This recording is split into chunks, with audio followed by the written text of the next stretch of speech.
और ऐसा एहतराम जैसा कि हम नाज़िम जलसा की ज़बानी सुन रहे थे कि हज़रत आदम अलैहिस्सलाम जिनके हम नस्ल हैं उन्हें मस्जिद मलाइका यानी फरिश्ते जो अल्लाह रब्बुल इज़्ज़त के मखसूस मखलूक है, ला यअसून अल्लाह मा अमरहुम व यफ़अलून मा युमरून। अल्लाह रब्बुल इज़्ज़त का वो बंदे और मखलूक जो रब के नाफरमानी जानता ही नहीं है, वही करते हैं जो अल्लाह का हुक्म होता है। उनको सजदे के लिए कहा, ये एहतराम था, वो इज्जत थी जिसकी मिसाल दुनिया में बड़े से बड़े बादशाह गुजर जाएं, वो एहतराम उन्हें मिलने को नहीं है। इस एहतराम के बका के लिए कि इंसान दुनिया में इज्जत की जिंदगी गुजारे, आखिरत में उनका इकराम हो, एहतराम हो। अल्लाह रब्बुल इज़्ज़त ने जन्नत जैसी नेमतें तैयार किया। सही हदीस के अंदर मौजूद है, कुरान करीम के अंदर भी जन्नत नईम का जिक्र बार बार आया हुआ है। यह इज्जत, यह एहतराम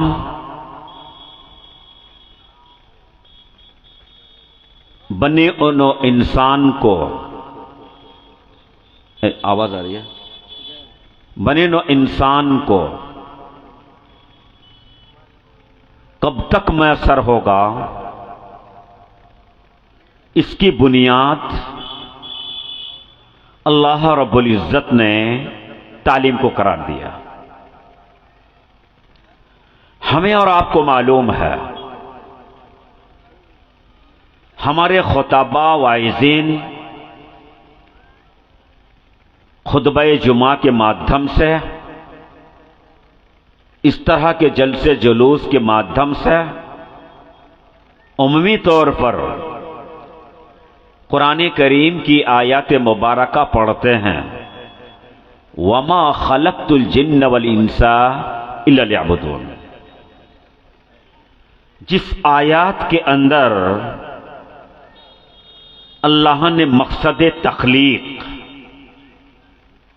इंसान को अल्लाह रब्बुल इज़्ज़त क्यों पैदा किया है, उसको बता दिया है कि मैंने जिन्न इंसान को मेरी इबादत के लिए पैदा किया है। बैसत रसूल नबी करीम सल्लल्लाहु अलैहि वसल्लम की जब बैसत हुई, आपको हमारे लिए रहनुमा कुदवा बनाया गया, तो सबसे पहला पैगाम रब की जानिब से हमारे लिए जो था वो इक़रा बिइस्मि रब्बिकल्लज़ी खलक़। जिस आयत का लुब्बुल लुबाब और खुलासा यही है कि पढ़ो, अगर तुम इंसान हो, इंसान की वो खूबी बरकरार रखना चाहते हो जो रब का मंशा है, वो एहतराम जो तुम्हारे जद्दे आला हजरत आदम को दिया गया था, मस्जिद मलाइका बना करके उसे बरकरार रखना चाहते हो। सरफराजी तुम्हें मकसूद दुनिया में हो, कब्र में तुम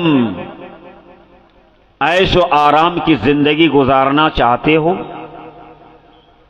आखिरत में नजात और जन्नत का वासी होना चाहते हो, तो अपने आप को एजुकेशन तालीम से जोड़ लो। इक़रा बिस्मि रब्बिकल लज़ी खलक़, पढ़ो लिखो। जैसे हमारे नाज़े में जलसा फरमा रहे थे, तालीम हमारी नस्लों के लिए, बच्चों के लिए, नौजवानों के लिए, हत्ता के बुजुर्गों के लिए इतनी जरूरत है कि उसके बगैर न इंसान दुनिया में आराम पा सकता है, न उनके अहवल बरज़ख कब्र में शांति मिल सकती है, और न आखिरत में उसको नजात का कोई रास्ता है। इल्म नूर, ये रोशनी है जो इंसान को गहरे गार गड्ढों से बचने के लिए ये अल्लाह रब्बुल इज्जत ने अता किया है। इन्हें सही मार्ग और रास्ता दिखाता है। जो शख्स इल्म से अपने आप को जोड़ता है, उसकी जिंदगी संवार जाती है। अल्लाह उनका मकाम को ऊंचा बना देता है। इसकी मिसालें हमारे सामने वाज़ेह है। हम देख रहे हैं, जान रहे हैं कि पड़ोस के बेटा पढ़ा लिखा है। हमारा पड़ोस तो गरीब था, लेकिन तालीम पाकर के उनकी इतनी इज्जतें बढ़ गई है कि हमें उनके सामने झुकने पर मजबूर होना पड़ रहा है। हाज़रीन, खलीफतु अल मुस्लिमीन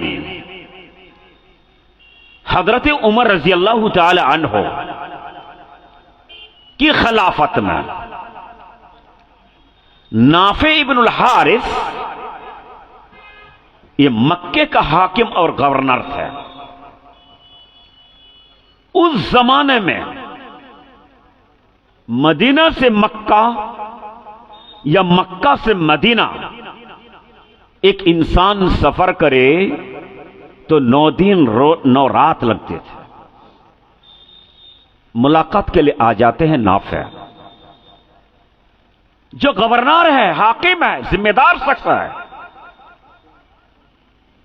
पहली मुलाकात में अमीरुल मोमिनीन हजरत उमर उन्हें पूछते हैं,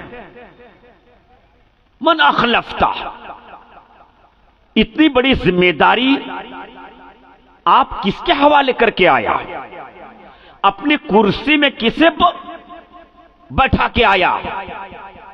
तो सैंपल जवाब, अब्दी, मैं अपने गुलाम को मेरे पोजीशन में रखते हुए आपसे मुलाकात के लिए आ गया।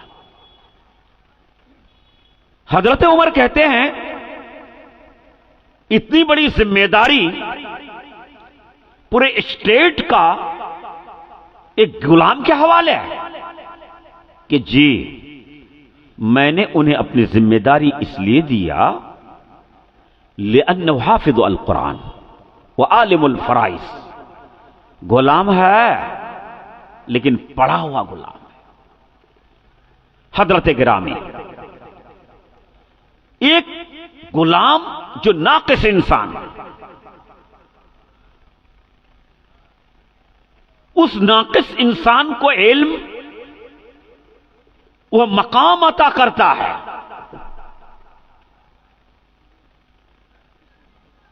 कि वो एक गवर्नर के कुर्सी में बैठ करके लाखों लोगों पर अपने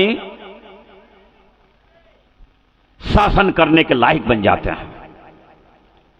हजरत उमर रजी अल्लाह तआला अन्हो जवाब सुनकर के कहा, इन्नल्लाह यरफ़उ बिहादल किताबि अक़वामन व यदउ बिही आखरीन।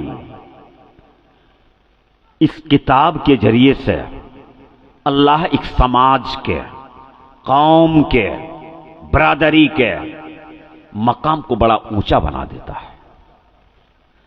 और जब इस तालीम से अपना नाता नहीं जोड़ते, सरोकार नहीं होता, पैदा हुआ, बड़ा हुआ, चलने लायक बना, तो खेती में हमें उन्हें मेहनत कराएंगे, एक मजदूर का काम आ जाएगा तो जिल्लत, रुसवाई उस कौम की मुकद्दर बन जाती है। दोस्तों, ये जो बातें मैं कह रहा हूं किताब व सुन्नत के हवाले से, और जो तजर्बात जिंदगी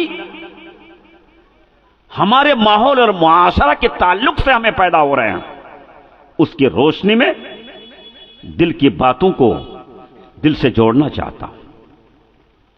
हाज़िरीन और नाज़िरीन, हमारा माहौल और मुआशरा, जिसको हमारा दावा इस्लामी मुआशरा, इस्लामी समाज, क्या इस्लाम का यह निजाम है कि इस्लाम के फॉलोवर और मानने वाले लोग वो शराबी बने, वो जुआ खेलने वाले बने, वो बेनमाजी बने, नशाखोर बने? आपका और हमारा जवाब, चाहे हम पढ़े लिखे हों या ना हों, जवाब तो बिल्कुल यही है कि नहीं, इस्लाम तो ये बात कहता नहीं है, इसका हुक्म नहीं देता। लेकिन मुसलमानों के बच्चे, मुसलमान ऐसे बुनियादी इदारे, मदरसतुत तक़वल कौमिया जैसे तकवा की बुनियाद पर पनपने वाले इदारों से अपने बच्चों को ना जोड़ने के खातिर कहीं हम ये फैक्ट्री बन चुके हैं अपने बच्चों को गलत राह में ले जाने के लिए। ये जिम्मेदार हम हैं। हमने तरबियत देने की कोशिश नहीं की। नमाज जैसी इबादत, जो ईमान के बाद सबसे अफजल अमल, अस्सलातु फी औकातिहा, नमाज को अपनी वक्त में पढ़ना, और शिर्क के बाद सबसे बड़ा गुनाह नमाज को कसदन छोड़ना। ऐसे गुनाह की आदि हमारा समाज, समाज के लोग, समाज के नौजवान ऐसे आदी हो गए हैं कि नमाज आपका बेटा अगर नहीं पढ़ रहा है तो मुझे बहुत बड़ी हैरत नहीं लग रही है। छेले पिलर व्यापार पूर्ण है, कोई अहमियत का मसला नहीं। बुजुर्ग दोस्तों, मुख्तसर टाइम के अंदर जो मैं पैगाम आपको दे के जाना चाहता हूं किसी भी कौम और समाज के ताकत उनके नौजवान हैं। जिस समाज के नौजवान बिगड़े बोल बोलने के आदी बन गए हों, जिस समाज के नौजवान गलतकारी में मुलव्वस हो गए हों,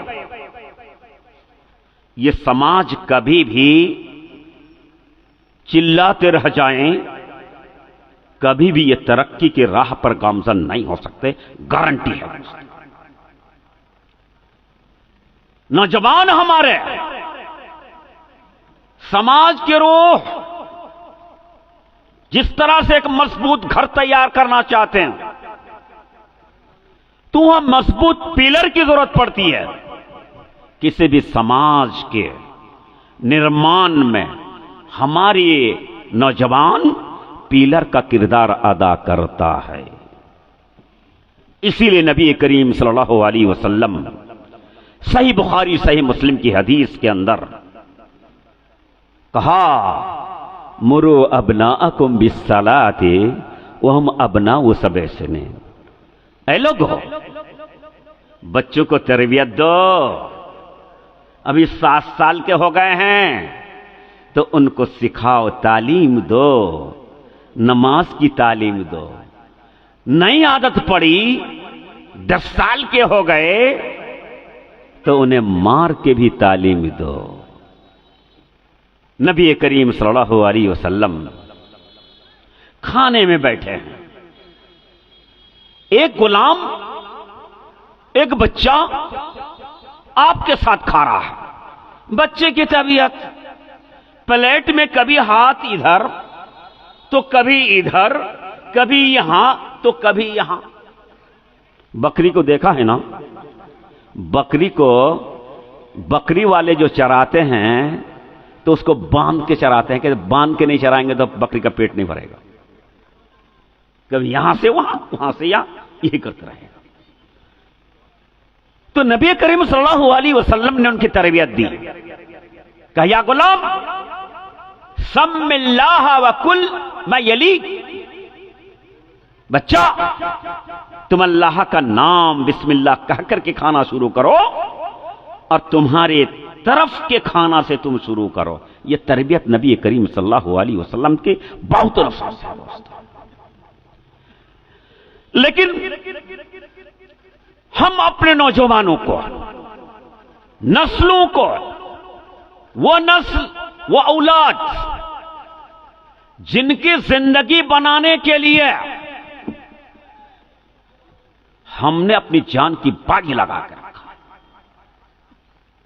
अपने बदन में एक कुर्ता नहीं बांधते, 100 रुपया खर्च नहीं करते, सुबह सुबह कुदाल को अपने कंधे में लेके जमीन में पहुंच जाते। किसके लिए? वही बच्चों के लिए, बेटा के लिए, बेटी के लिए। बुजुर्ग दोस्तों, बड़ी जिम्मेदारी के साथ ये बात आपको पहुंचा देना चाहता हूं।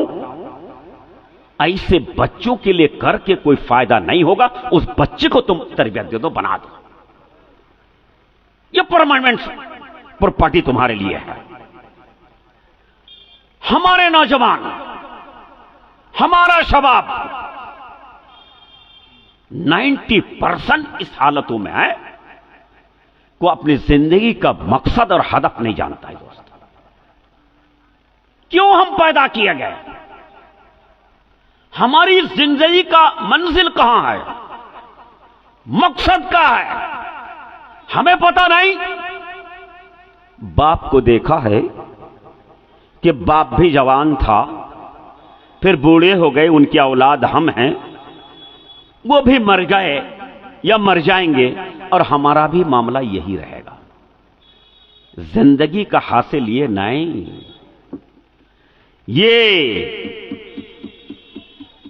यह जिंदगी आरिज़ी जिंदगी, टेम्पोररी जिंदगी हमारी इस मंजिल से आगे मंजिल है। और ये मंजिल हमारे आगे की मंजिल की पूरी तैयारी है। नबी करीम सल्लल्लाहु अलैहि वसल्लम हजरत अब्दुल्ला बिन मसऊद रज़ी अल्लाह ताला अन्हु बयान करते हैं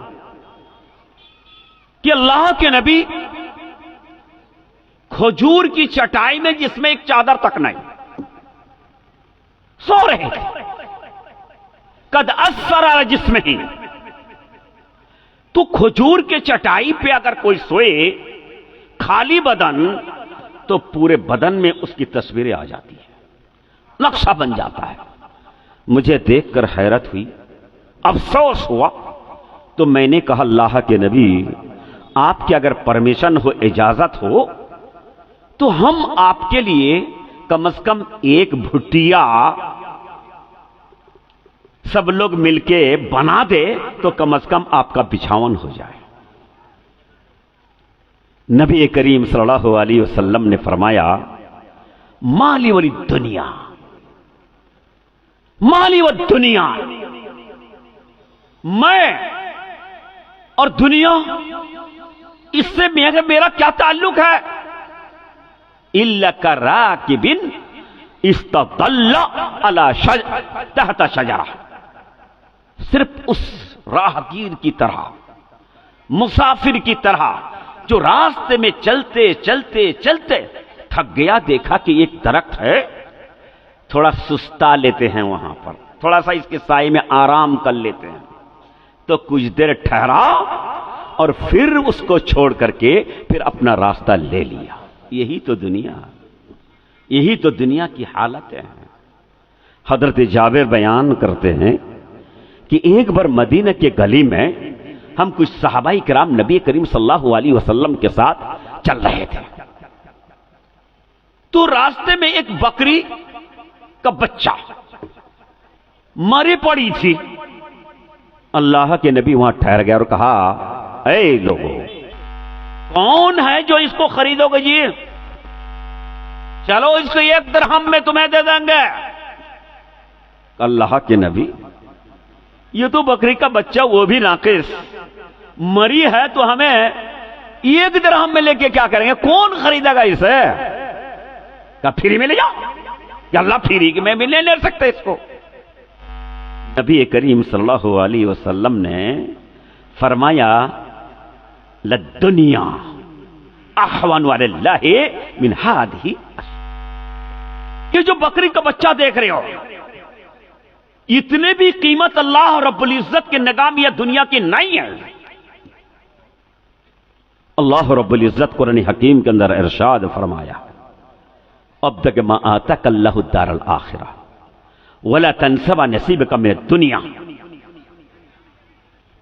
ऐ नबी, अल्लाह ने आपको सेहत दिया, मौका दिया, फुर्सत दी, वसाइल दिए, आप इसके जरिए से अपनी आखिरत की पूंजी बना लीजिए। हां, दुनिया में रहने के लिए आपको घर चाहिए, आपको चलने के लिए जूता चाहिए, पहनने का लिबास चाहिए, खान पान चाहिए, वो हुकूक अपने अदा कीजिए, लेकिन आपका दिलो दिमाग आखिर की तैयारी में रहे। यही सबसे बड़ा अक्लमंद इंसान है। हजरत अब्दुल्ला बिन उमर रजी अल्लाह ताला अन्हु बयान करते हैं, नबी करीम सल्लल्लाहु अलैहि वसल्लम को फरमाया कि अल्लाह के नबी, अक्लमंद इंसान कौन है? कहा, वही अक्लमंद है जो अक्सरहुम जिक्रन लिल मौत, जो अपने मामलात इबादत में मौत को सरन में रखता है, दिमाग में रखता है, और उसकी तैयारी के लिए हमेशा कोशिश उसकी रहती है। इन्हीं चंद बातों के जरिए से अपनी बातों को विराम देना चाहता हूं, इसलिए कि बहुत सारे अच्छे अच्छे मुकर्रीन अल्लाह के फजल करम से आपकी इस खित्ता के अंदर मौजूद है, जिसको चाहते हुए आपको नहीं मिल सकते थे। यह आपको मिला हुआ है। ये जो हम लोग हैं सब मुकद्दमतुल जैस, मुकद्दमतुल जैस, सिर्फ यूं ही 2 मिनट करके आपको जो है जोड़ रहे हैं, असब आने वाले तो है लोग। अक़ूलु क़ौली हाज़ा वस्तग़फ़िरुल्लाह व सल्लल्लाहु तआला अला नबीना मुहम्मद व सल्लम। वस्सलामु अलैकुम वरहमतुल्लाहि वबरकातुहू।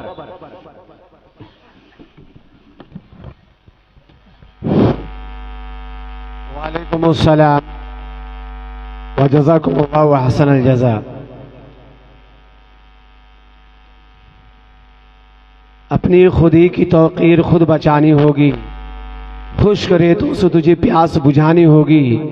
अपनी गफलत से बहुत कुछ गंवाया हमने, आओ अब कौम की तकदीर जगानी होगी। शेख की तकरीर का खुलासा कि हम अपनी मकान की दरो दीवारों को रोगन ना करके, टाइल्स ना लगाकर अपने बच्चों की तरबियत उस पैसे को खर्च करें। अभी हमारे एक मिजाज बना है कि घर को शानदार करो, चाहे बेटा जाहिल ही जाहिल रह जाए, और कुछ पैसा है तो उसको ट्रैक्टर खरीद के दे दो।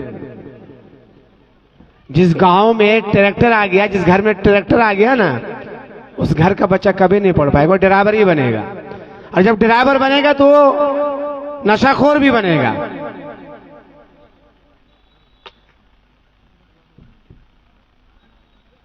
ये ट्रैक्टर हमारी आने वाली नस्लों की बर्बादी का एक जरिया भी है। और मैं एक बात कह दूं कि जो बच्चा आज पंखा के नीचे 6 घंटा पढ़ने के लिए तैयार नहीं है, जो बेटा मेरा इस पंखे की हवा में बैठकर पढ़ने के लिए तैयार नहीं है, कल 12 घंटा धूप में काम करने के लिए तैयार रहो बेटा।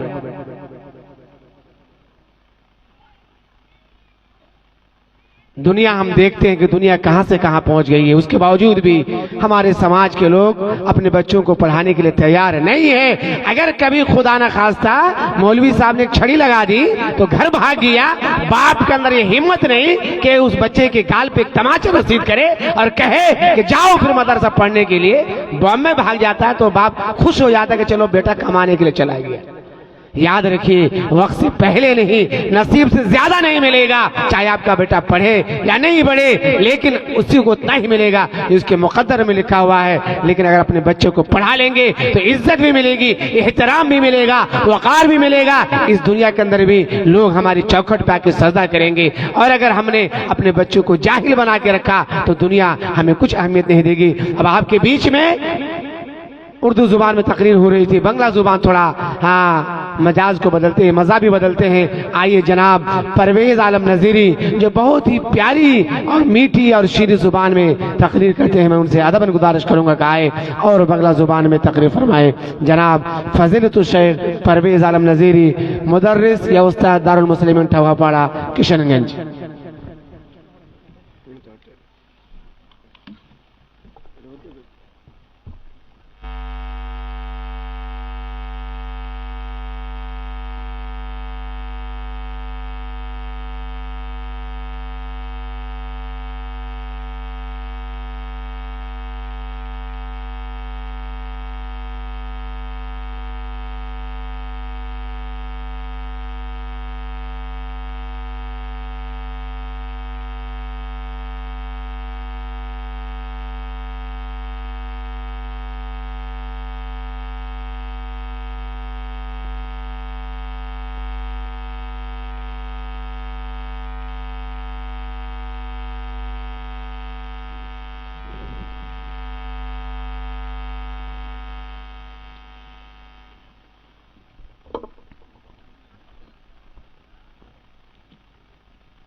इनके बाद डॉक्टर नूर आलम मदनी और डॉक्टर मोहम्मद नसीम मदनी दोनों तशरीफ ला चुके हैं। इंशाअल्लाह दोनों को आपके बीच में पेश किया जाएगा।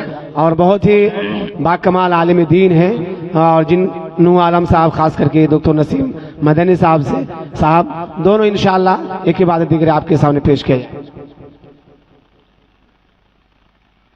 अस्सलामु अलैकुम वरहमतुल्लाहि वबरकातुहू।